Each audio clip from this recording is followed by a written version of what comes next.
so happy to be here this afternoon at the Congressional Black Caucus here at this amazing convention center in Washington, D.C.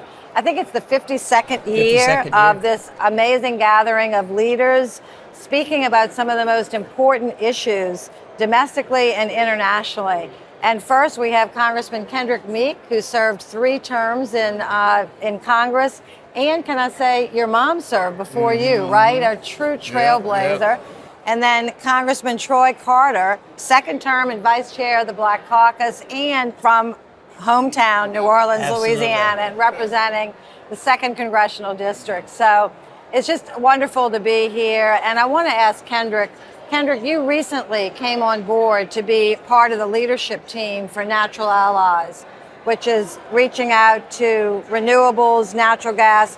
Why is that important to you, and what do you think your message is going to be as part of the leadership team? Well, very important, Senator, and having a chance to be with the former senator and now congressman and in the leadership of the Congressional Black Caucus here at this 52nd annual legislative conference is key.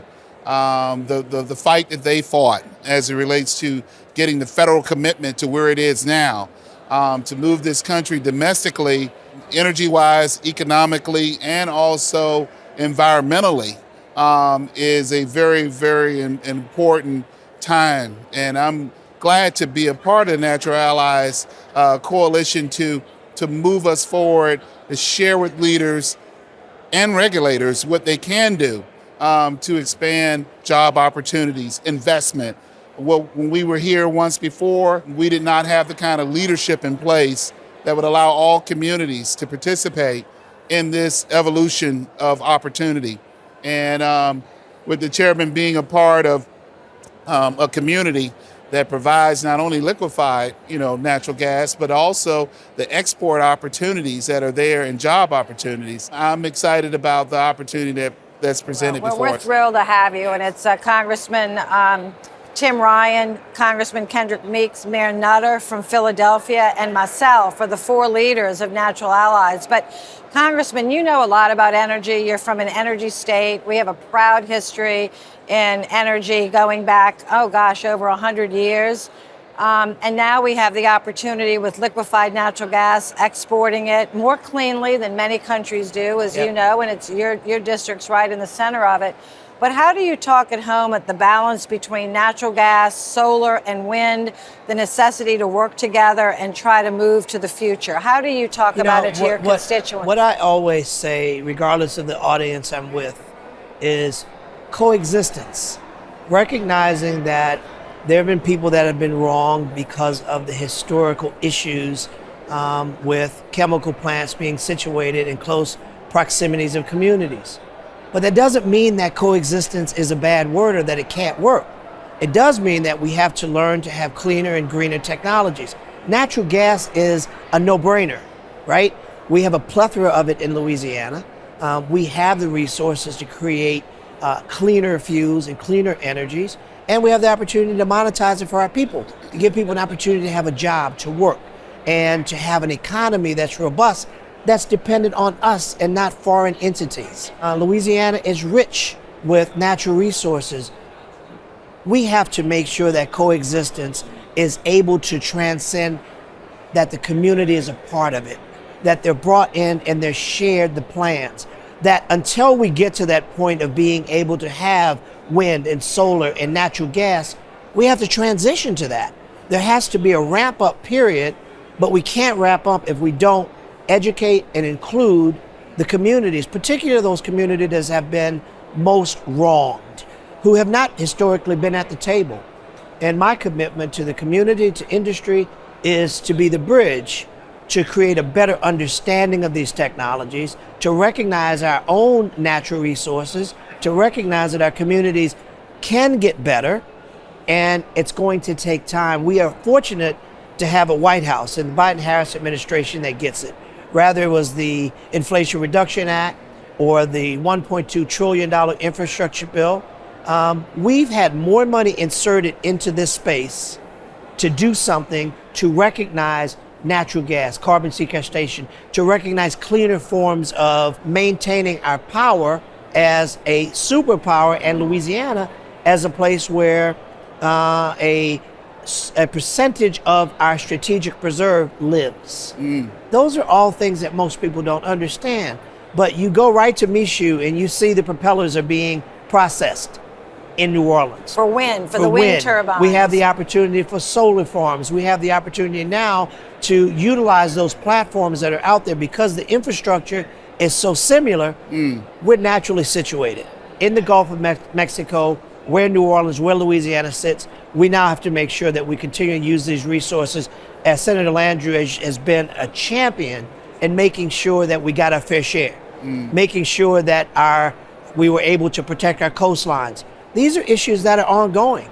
They're not going to get better by themselves. They're going to get better when people come together, talk about it, and come up with solutions like the kind of measures that we've gone for, rather it's RISI or breeze, either or which or both or a combination of the two, and many others, which will get us to the point to start recognizing we've got resources in our backyard that will get us in the position to ramp up to cleaner, greener, safer ways of getting resources and energy. I think one of the things, you hear this in Florida, I'm sure you hear this in Louisiana, and particularly among the Democratic base, everybody's excited about new sources of energy, and we should be, because it's exciting, to have wind, both onshore and offshore. As you were saying, we have that. Texas is one of the largest wind producers in the country. People don't realize that. Solar, you're a big producer in Florida.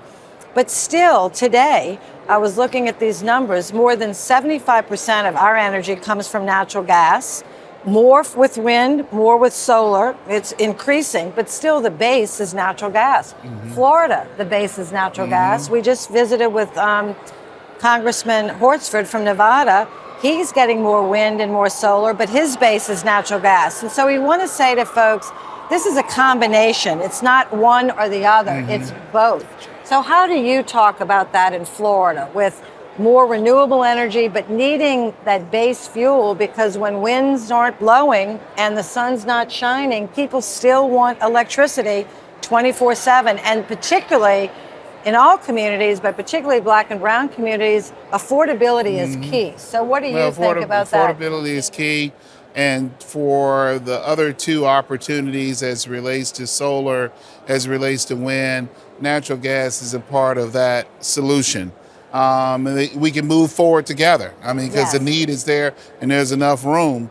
But, Senator, as it relates to the leadership calls that have to be made now at the local level, at the regulatory level, to expand the natural gas opportunity that we have now with the federal commitment and the private sector commitment because of what y'all have done in Congress.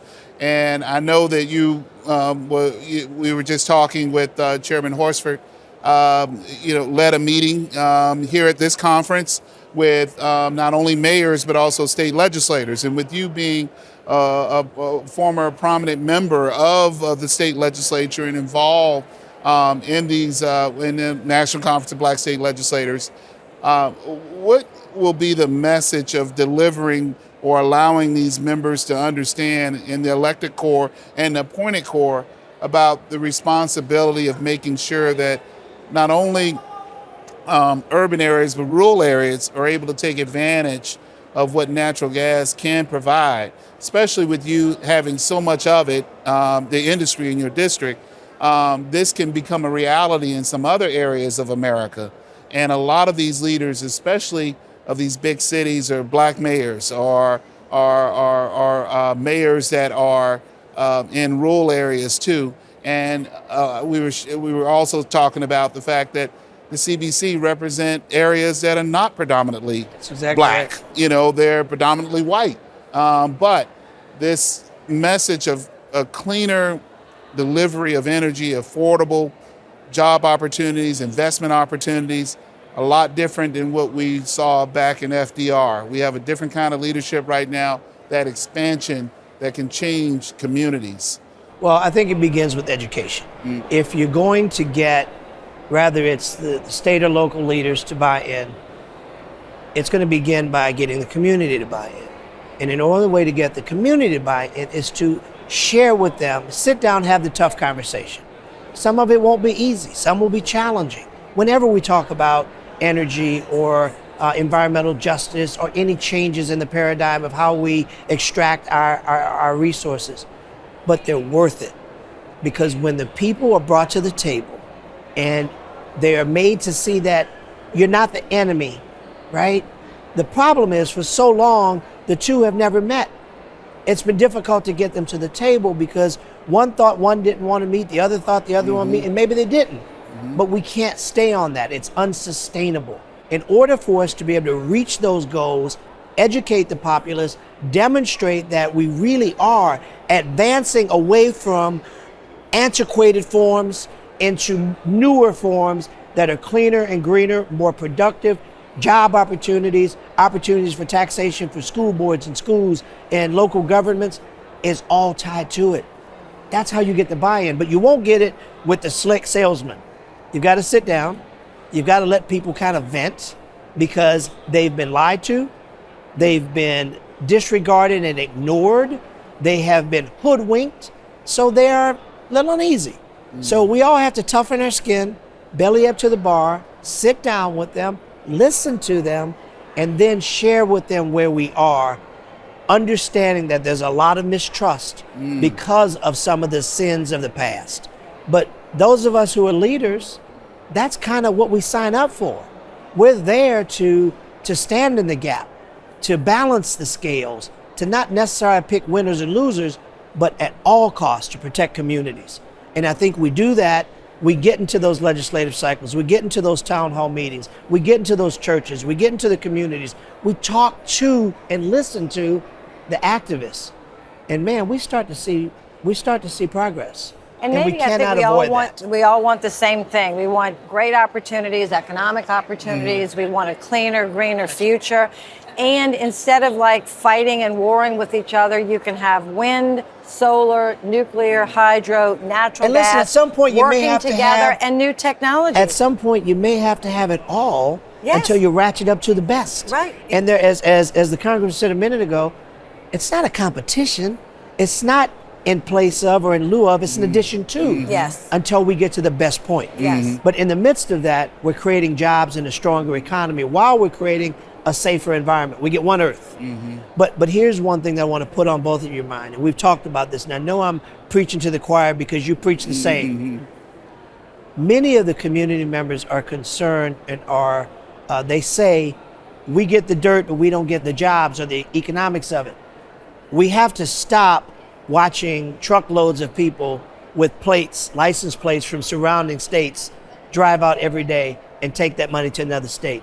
We've got to try to work. And I know, again, I'm preaching to the choir, but as we're doing this, somebody else is listening. We've got to hire from the community. We've got to make sure that those infected communities are getting the financial opportunity to have a job, to buy a better home, to educate their children, and also to preach the gospel of what cleaner energy means and to demonize